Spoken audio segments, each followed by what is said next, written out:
All right, y'all. Leland Live Talk 99.5. It is another red hot day today, and we need the heat. It's cold outside. We got so much stuff to cover, and the first hour is just going to go super fast. Let me turn all these monitors down in here. AJ, you doing all right, man? Just checking in with you before I get cranked up because when I get to going, I'm going to be hard to stop. Man, I'm too blessed to be depressed, man. I'm good. AJ is too blessed to be depressed. All right, so I'm going to start with the weather because that's the foremost concern here. We've still got JD Vance live in Minnesota just laying it down over the situation there. Been a lot of drama out of Minnesota today. We'll recap all of that for you, but let's stick with things back home. And I've got I've got news for you. The forecast models have thrown a little plot twist into the system that it's on its way toward us. And it's not a major scare or anything, but they have upped the possibility on some of the new maps that we could get some backside freezing rain on Sunday night in areas that otherwise are going to miss the brunt of this thing on Saturday and most of Sunday. Sunday night after 6 o'clock sometime, we've got a really cold shot. And if that rain, if that upper air moisture doesn't get out of here, that's going to be another icing incident, another sort of wave in the icing that could very much hit Metro Birmingham. So what does that mean? Bottom line, then I'll do a little bit of an explainer, is probably minimally some black ice situations, patchy ice situations, maybe some light freezing rain Sunday night into Monday, which could cause some travel issues on Monday. We kind of suspected this yesterday. Now the maps are looking a little bit more in that direction.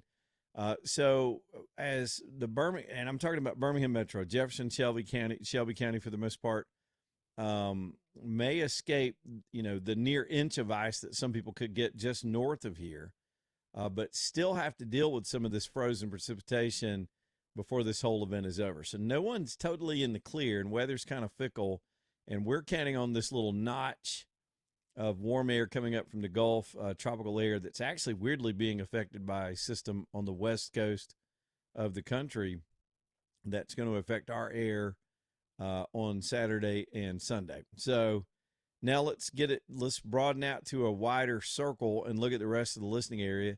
What we do know is there have now been warnings that have been put out for the northwest corner of the state, primarily the shoals back to the Mississippi line.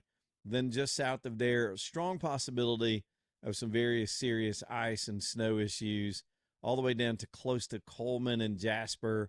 And then everything in the metro area around here in Birmingham is a little marginal, probably mostly a cold rain as it starts coming in Friday night, all day Saturday, Sunday. And then it's Sunday night that we've got to watch to see if there's going to be major accumulation or if there are any other shifts. That shift also affected Atlanta. Some of the earlier maps that were out this weekend or the last day or so had sort of drifted everything toward our neighbors to the east, had moved all that kind of north a little bit. Now that started sinking down again. So now we've got the metro area over in Atlanta. Almost all of the Atlanta metro now is subject to potential ice warnings. Now, none of those warnings are out yet. These are, again, are model runs. Forecasters are finally starting to put out more detailed forecast with a little more projections on accumulation in them. But I sort of feel for them because it's a moving target. And just like us, a lot of the TV stations have multiple forecasts within this forecast. There's not one forecast because it depends on where you are. If you're further north in the broadcast area, you're a certainty that you're going to have a miserable weekend and maybe several days of possible power outages and road problems and those things that we've talked about all week. South of there, it's sort of a jump ball.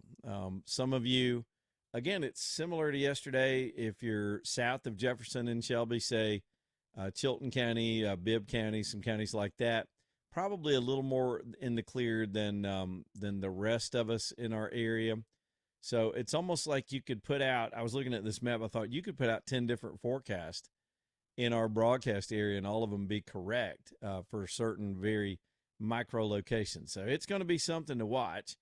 And if anybody's listening to this show for any period of time, we will keep those updates coming. I'll give you we'll do at least a touch on it at the beginning of each hour, depending on how the other breaking news goes, and let you know if there are any other changes. But go ahead and count on the changes. I mean, it's one of those things where there are always going to be changes. This stuff never lands precisely. And if you think about the scale of this system and how big it is overall, from Texas all the way to the East Coast, a huge area, millions, really hundreds of millions of people affected. And what we're trying to do is forecast the bottom edge of it. This thing is so big that it goes into a lot of the Midwestern states. And so the larger picture is very devastating for the United States this winter and people that live in those states. In other words, Tennessee, you're in lockdown. Kentucky, same thing. And then as you drift to the east, same thing. But we're right here on the bottom. As it scrapes along, we're on the bottom of it. And so that is a lot less certainty in the forecast. But we'll keep watching it. Generally, there's some new maps around 3:30 or 4 as we go through the afternoon. And I'll be watching those obsessively to see if there's any other guidance. I know the next question for some people is like, well, what do we do? Just keep prepared. I think do the things you were doing a couple of days ago. That has led to some shelves being empty and some things being in short supply, but you'd rather be prepared than not. And here's the other kicker, and I was mentioning this today. I was up at the station and talking to Val, hanging out with Val and Richard this morning. Got to hang out with Andrew today too. And just as I was getting into the forecast for this weekend, there's another long – I don't even want to say it. There's another long-range model that has significant snow for possibly next Friday, the 30th. Now, I got to say it, but it's 7 or 8 days out, so we know how unpredictable that can be and unreliable it can be, but it did spit that out, which caused a lot of folks' eyes to pop open, and we went, here we go again, maybe another round. We've just got some really supercharged cold air from the poles. It's going to be here for all of next week. Now, that's the other story in the weather. If you manage to escape the ice and you just get the cold rain, bitter, almost dangerously cold lows in the teens for several nights this week. And even when we're not in the teens, it's the low 20s. So below freezing, several chill hours below freezing all throughout our area. And that's when the pipes can start becoming an issue. They get partially frozen, and then there's a little bit of thawing during the day. Then they get deeper freeze the next night, and then those repeated low temperatures night after night can start to freeze those pipes up altogether. So it's going to be an eventful weekend. It'll be an eventful week next week, and then we'll be watching Friday by the time we get back here Monday. So I would expect, it's not going to surprise me, and it shouldn't surprise you, that we see some potential school closings on Monday. None of that's, of course, been announced yet. And so you'll want to monitor. Nowadays, it's a lot more seamless because most of the schools have these, digital alerts on your phone, and it's much more precise than the old days. And we all had to sit here and call out lists of schools that were closed. But be watching those, because it's not going to surprise me that sometime Sunday evening or Sunday afternoon, some of the school officials just have to go ahead and make the call to not put the buses on the road or put the kids in danger, or their parents forcing people to bring their kids to school. So, and then we don't know what. It's hard to predict Tuesday because some of this moisture hangs around in here until early Monday morning. And so I'll just have to see what lands, what sticks and what thaws and what doesn't. And here we go. I'm so sick of winter.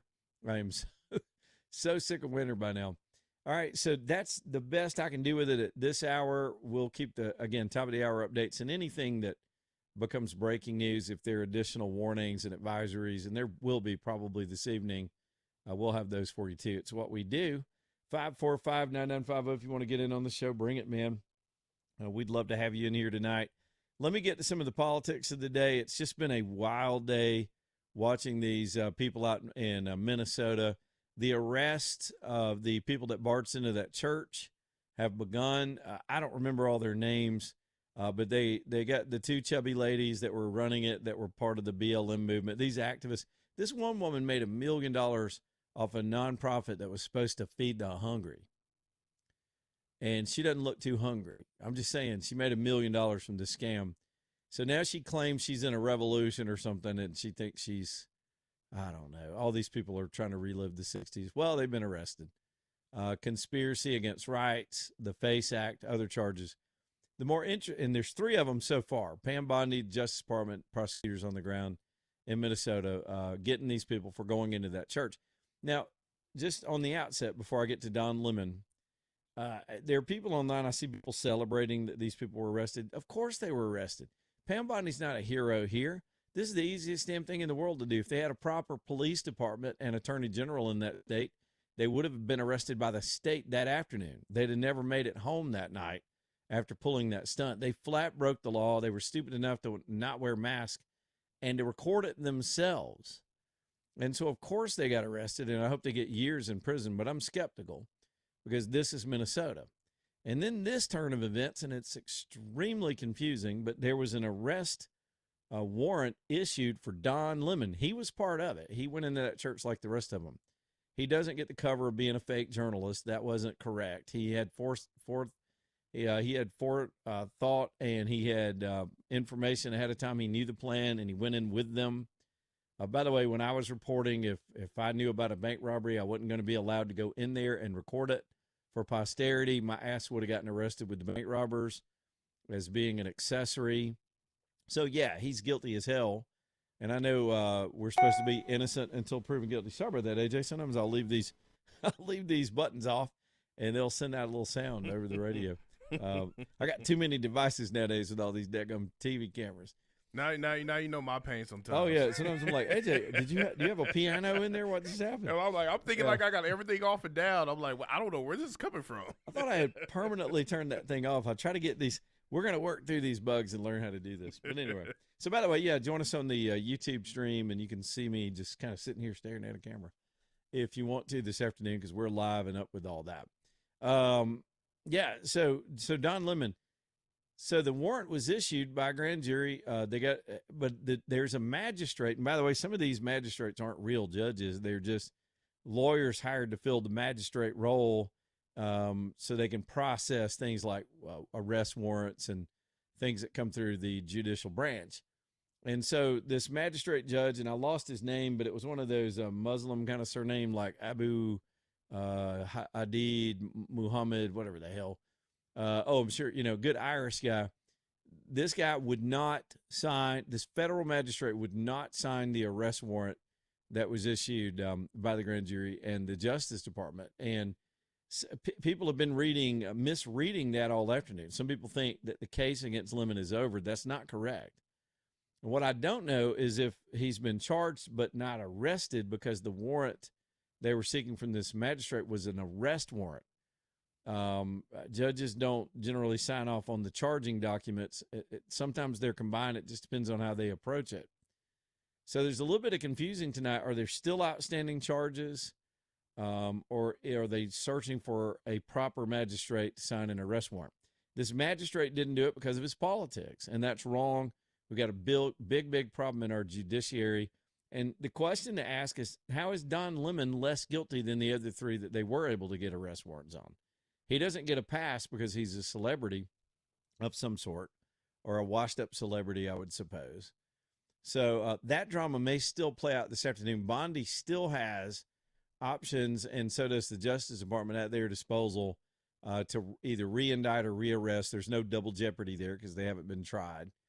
And so we'll wait and let the lawyers sort that out. But I've got to, if they're intent on using the very ample evidence that foolish dude put out there in the world himself and his lame spin and excuses, I firmly believe they could charge him with civil rights violations because of the racial nature and the racial approach he took toward the targeting of this church.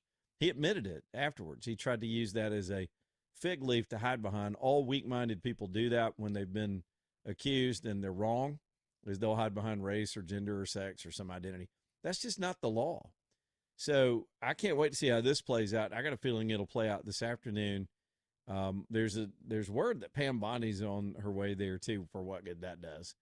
And so again, some folks giving Pam Bondi props for these arrests. I mean, okay, but any prosecutor would have done this. We got to quit lowering the bar of expectation on people, especially in the Trump administration. They need to be dropping hammers on these folks, and hopefully they'll get what's coming. They went into a house of worship and did what they did.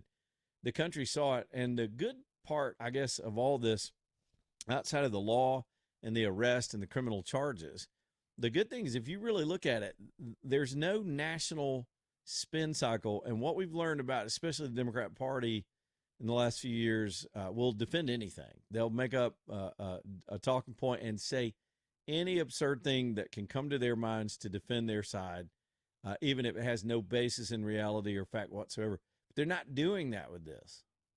They're not even trying to spin this. You might have a couple, but they're not defending Don Lemon, and they're not defending this dude with the weird beard. That was that that mental health case guy.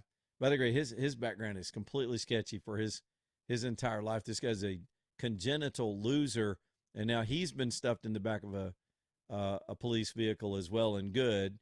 He's the one that was taunting them and telling them, "Come and get me." Well, they went and got him, and now he gets 3 hots and a cot and some sweet, sweet loving of his new cellmate in years to think about his meaninglessness and how little of a revolution he's actually part of. Because the truth is, these people are spin fantasies about their importance or that they're a part of some movement. There is no movement. This is a pimple on the ass of this country, Minnesota. And by the way, can we go ahead and can we please just sell Minnesota? I mean, Trump's doing land deals right now. I'd put them on the market. I'd say, look, whoever can come up with $30 billion to pay us back for all the money the Somalis stole, I say we sell them to Canada, maybe do a mutual swap. We'll take Alberta. The people in Alberta want to be part of our country. And let's just offload Minnesota. Give the decent people that live there 60 days to move to another American state and let them take this magistrate and all these mental health nuts and these identity people and half of Somalia. They can take them with them to Canada. Now you're Canada's problem. They are a drain on this country, emotionally, economically, and otherwise. I hate to say that because there's some mighty fine people from there, but they know. The people that are still part of Western civilization absolutely know what a mess of a state. They took a beautiful state and wrecked it. Y'all, the American left wrecked California. They've wrecked Massachusetts. They've wrecked Minnesota. They destroy everything they touch. In the old novels from the 1950s from Ayn Rand, she talked about the destroyers quite a bit in some of her work. And yep, it's the same people. She was writing these fictional pieces, but about her own experience of watching the Bolsheviks take over her country and throw her family out, and using, at that time, modern day parallels. Well, they're still here. It's the same people, same tactics. You know, the Bolsheviks went around, one of their plans was to go around and disrupt church services, shouting the same things these idiots shouted in that church. Well, again, back to the good news. The country, they hit a nerve. They went to a place psychologically that this country doesn't accept, and there's no way to spin it. And now justice is coming. We'll do Don Lemon Watch, as sad as that is, this afternoon on the show too. So, here we go. Off to the races. 545-9950 is the phone number if y'all want to get in on this thing. Alabama Gold Refinery. I bet gold's on a tear. We'll check it again at 3 o'clock when the markets close. But gold was up to 48 and some change yesterday. We are knocking, I think it was 48.37. Somehow I remember that number yesterday. And we're knocking on the door of $5,000 gold. Now, there's sometimes in our history that would be alarming. That would mean the economy is in super bad shape. But then we got economic numbers today that were outstanding. Everything's looking better with every report. But gold holds its own. Good times, bad times. It's just got permanent value. So look into owning some of your own, and you can do it in person, privately, and securely with all the tax incentives here in Alabama at Alabama Gold Refinery. Y'all go look at them over in Homewood. They're on 29th, right across from the Big Regions Bank. Get to know Steve. And then you can buy, you can sell, you can trade, you can do whatever you want to do. He's very workable that way. Silver, percentage-wise, has been on an even greater run overall in the last year or so. So go see him. Get to know him. It's a great place, a great exchange to help you with your things. It's Alabama Gold Refinery, AGR, alabamagoldrefinery.com. Lead on Live, Talk 99.5. Back here in a minute.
All right, y'all. Man, we just got so much to do, especially here in this first hour.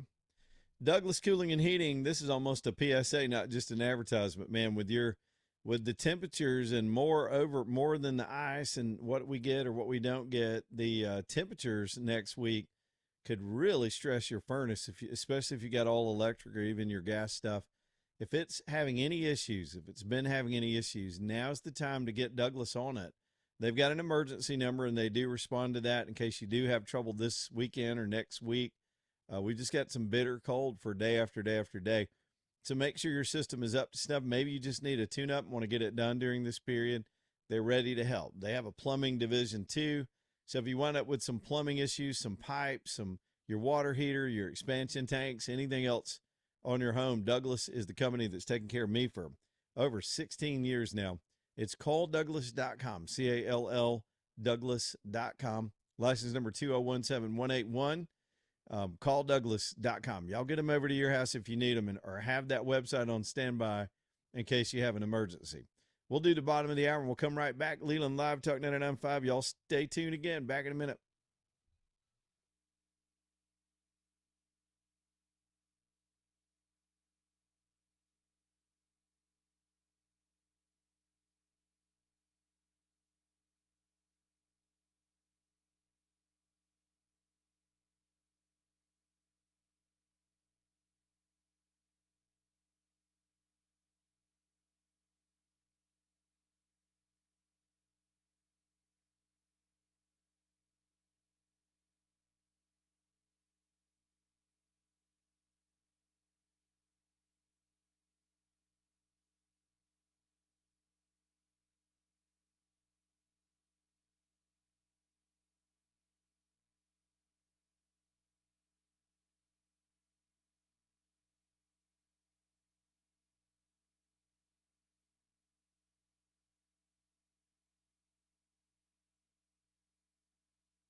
All right.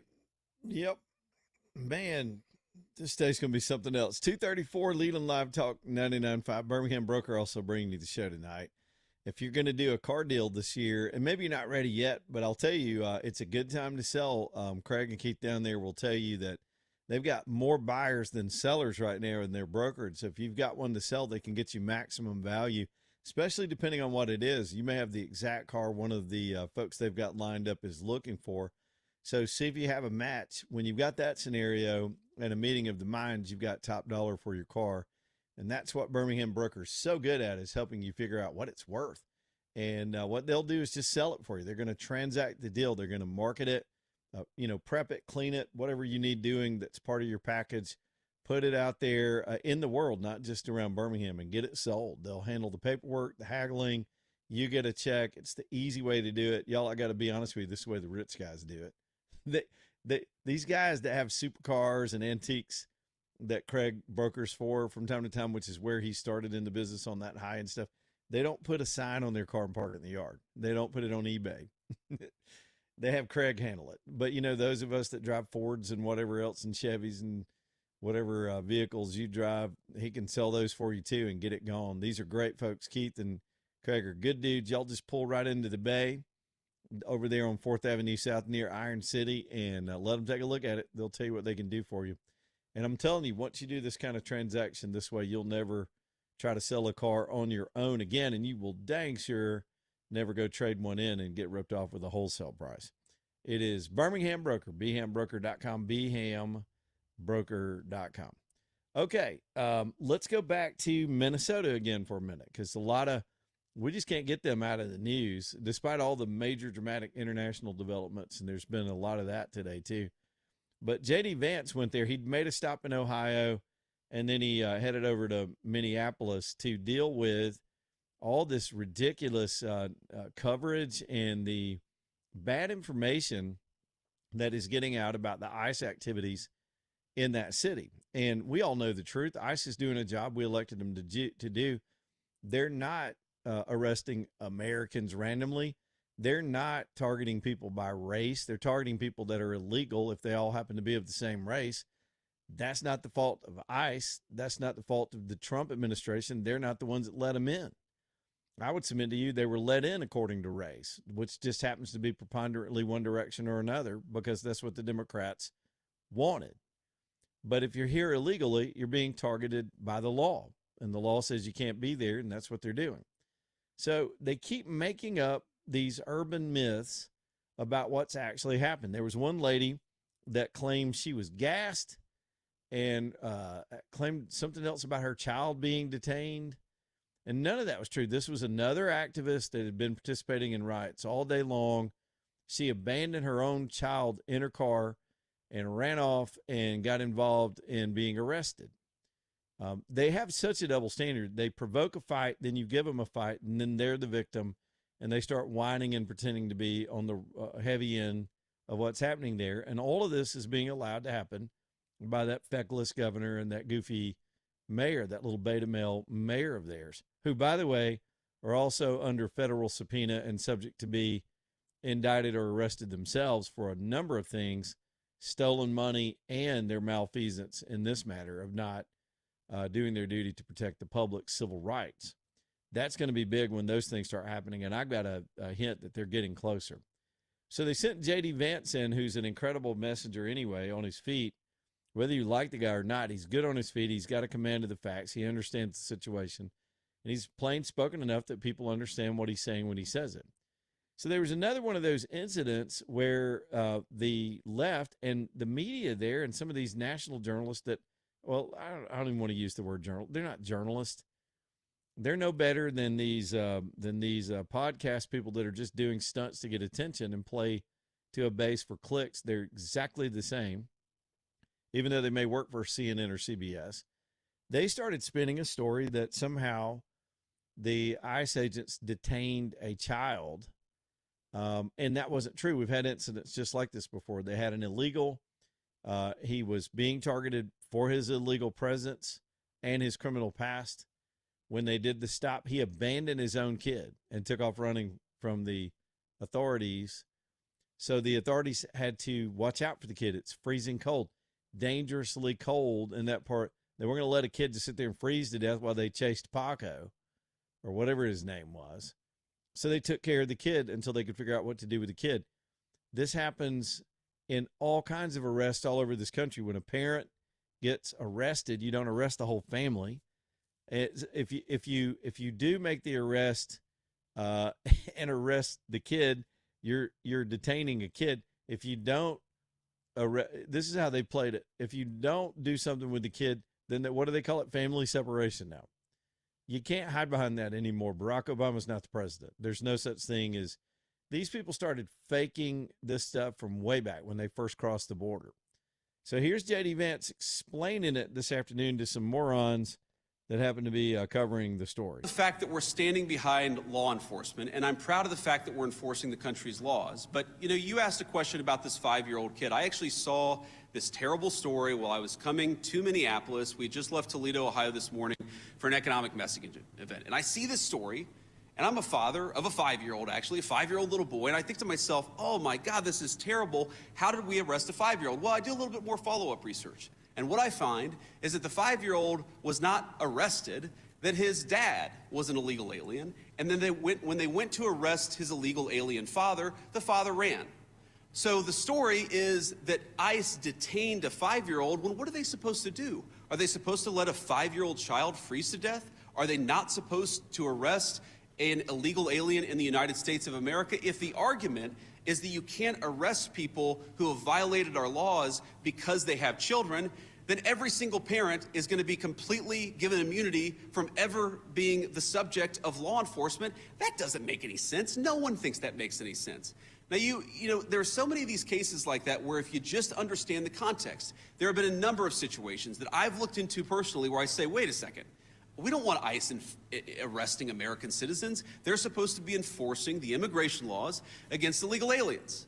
So then I look into it and I find out that the American citizen who was arrested took a swing at an ICE officer. And so there you have it. That was that was just a suddenly clipped edit from a very well done moment for J.D. Vance. He had a lot of sound bites in there that were interesting. He's a good spokesperson. You've got to be able to speak contemporaneously.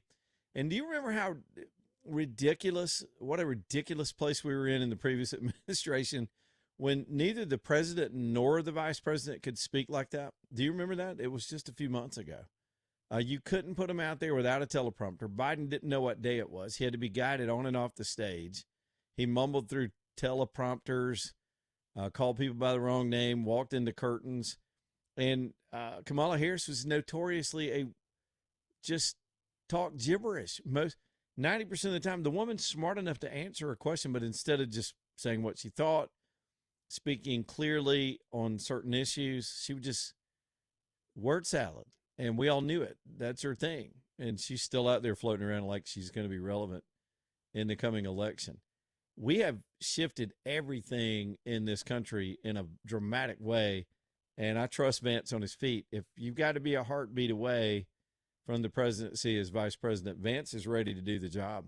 I would say the same thing with Marco Rubio. There are stories today that he's going to be put in charge, at least initially, of this brand new peace board. By the way, let's do some victory laps for the things Trump accomplished over in Switzerland. My Lord, what a vibe shift from the international community. It went from people tried to spin as if Trump was being bombastic in the world and ridiculous and over the top to they're all in the room meeting. They've got dozens of nations now signed up to replace the UN with something called a Board of Peace. And you got people arguing with Russia, for example, being on the Board of Peace. Of course you want Russia at the table of the Board of Peace. They've got the capability to make war. If you can get them in the room and get them out of that situation, you want relevant nations on this board, all relevant nations. Not these third world sandal-wearing, rock-throwing, backwater butthole countries that don't matter. We can send them charitable stuff. But you need the superpowers and the modern powers and the people that have the capability of solving these world problems at the table. That's what's always gone wrong with the UN. You can't put these backward nations in steering and decision-making roles when they don't even know how to run their own countries. They can't even get water pumped from one place to another or feed their own people. and they're telling the rest of the world what to do, there's no equality there. There's no such thing. Nations are not equal.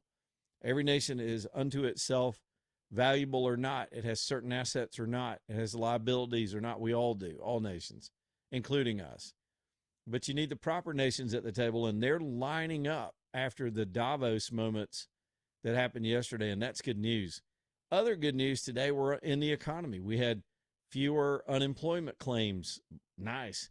GDP was higher than the experts thought they would be in the last quarter, 4.4. I don't know what the annualized number is right now, but anytime you're almost doubling inflation with your GDP number, you're starting to grow out of the mess the previous folks made, which to me brings up another point. I know I'm a bit rambly right now, but I'm bouncing from thing to thing to try to shove all this in here in this hour. It's more of that stuff I was just talking about where the left creates chaos and then tries to blame particularly the Trump folks for the chaos. Perfect example is everything they're doing in Minnesota. They create the problem and then blame the people that are trying to fix the problem. It's the same thing with the economy. These idiots in their last administration dumped so many federal dollars in the economy that they spiked inflation, which every economist understands how that works. Governments cause inflation with their spending, period. And they did it. And that jacked up our interest rates and made things unaffordable. They did it. And then suddenly they want to hijack the affordability language. And with the success of Mondami in that bubble of a city in New York City, suddenly they think they've got a message for the midterms. Affordability. They made the mess, and now they're blaming Trump for cleaning it up. And they'll never get away with that because people are seeing the gas prices drop. Housing is getting a little better. Interest rates are coming down. The GDP is going up. Inflation is coming down. Unemployment is coming down all across the board. Our trade deficit has been cut in half in a year, and we're just getting going. I just hope they can keep it up for another 3 years, that these idiots in the Republican Party don't lose control of the two chambers, and that they'll find some fight somewhere in their system before this is all over. These are amazing times to see the world changing. The world map is changing. You're watching potentially, I don't mean to get you too excited, but you're potentially watching the end of the UN. We could see the end of the income tax in this country in the next 3 years. That is a goal, and it's being pursued, replacing that flawed, immoral tax model. That any progressive tax is immoral. And they're going to replace that with something that's more even-handed and gives everybody a stake in the game. That could happen. It could conceivably happen. At the speed with which these people are moving, that could happen. We could see our Western Hemisphere redefended. We could see factories coming out of the ground again and people actually making things in this country with less dependence on people all over the world. That is a dramatic shift from where we were just, again, 12 months ago. 12 months ago. I'm here for it. I know some of y'all are too. Some of you aren't. Some of you are still butthurt. You can deal with your emotions later. The rest of us are going to take advantage of it and try to make some money and be free. I suggest you do the same thing. How about that? One thing you can't get free of this year is your tax liability. Speaking of which, an Axiom Tax Resolution Group is on the show every single day to help you get that stuff worked out. The tax code is unfair. It's overburdensome. It's hard to comply with. It's confusing. It's a giant mess, and they will flat come after you when they think you owe money. It's the only system where you're guilty until proven innocent. They will tell you they want you to guess at what you owe, and if you guess wrong, they threaten you. And if they guess wrong, you got to go figure it out. It's ridiculous. In the meantime, while we're dealing with this system, Perry Cronin's there to help you, especially if you have a tax liability coming up in this next tax filing season, which is just weeks away. Let him help. He's a pro. He's right here local in Alabama, just as local as it gets. And there's not a better expert in this country. I don't care what you see on TV ads with some of these firms that do this. Perry's better than they are, and he's right here with us. So you can deal with things personally and privately up front and up close with him at Axiom Tax Resolution Group. Perry and the whole team had a great call about him yesterday and how he helped out. Axiom Tax Resolution Group, 205tax.com. The website sounds like a phone number. It's just pointing out how local he is. It's our area code and the word tax, 205tax.com. The phone number is 205-872-1100. Axiom Tax Resolution Group. We'll be back right after this. Y'all stay tuned.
All right, y'all, let's do this thing again. Leland Live Talk 99.5, actively looking for weather updates. I think I just got another one. We'll deal with that.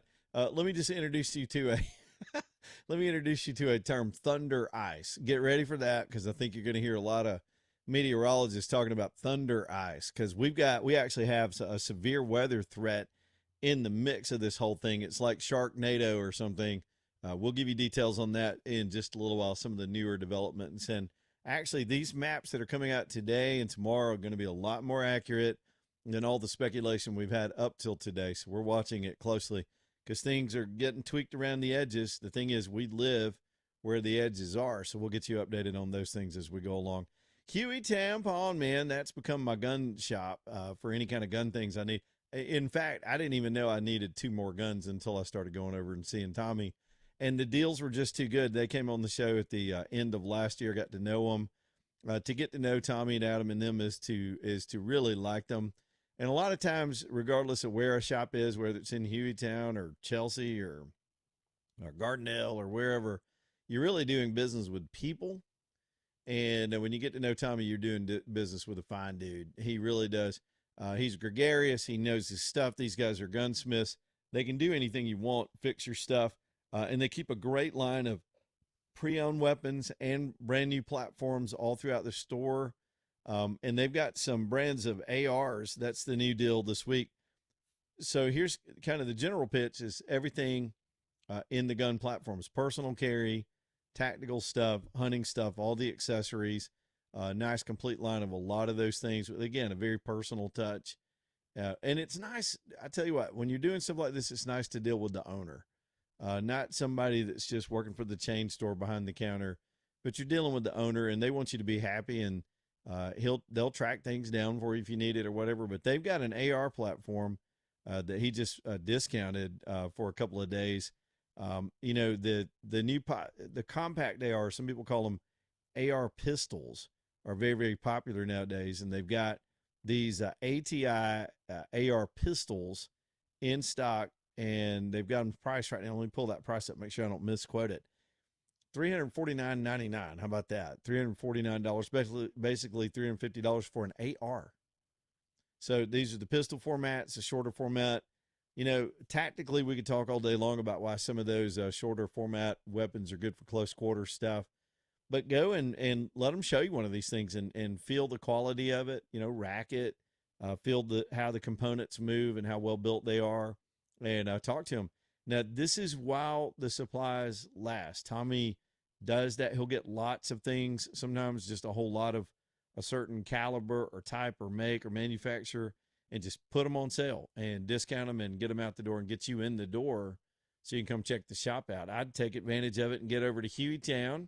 It's on Brook Lane Drive. Again, ATI AR-15 pistol platform, $349.99. How about that? Okay, it's Hueytown Palm, by the way. Brook Lane Drive, Hueytown Palm. Before I get back into any of that other stuff, we're looking at, there is a lot of frustration right now over this Don Lemon botched arrest. So I suppose, and I'm not trying to be an expert on how the process works in the federal court. So you've got the U.S. Attorney's Office in Minnesota. You got Pam Bondi's the Attorney General. And I suppose they got to work within the framework that they have in Minnesota. And so even though this is not the state legal system, which is not any kind of legal system, because of course, and I said this before, if the state authorities were legitimate, they would have arrested all these church invaders that afternoon. They'd have never made it home that day. They would have been in a jail that night for the stunt they did. But now the feds are in with federal charges, and they took their time. I'm sure they gathered all the evidence that these idiots handed them with all the videos, and they went after him. Now, they arrested the ringleader, this lady that's the main troublemaker organizer there, the one that's running. She's basically got a business of angst and activism. She's making hundreds of thousands of dollars off people's grief and being a professional protester. And so once they got her, they've got her phone records.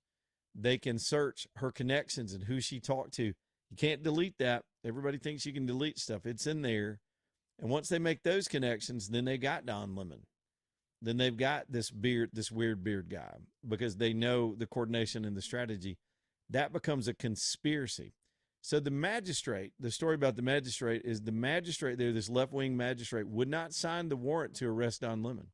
So who is he? There's a lot of looking into his background. There's reporting this afternoon from one of the Fox News reporters that this guy's wife works in Keith Ellison's office. Keith Ellison is also a target of the feds.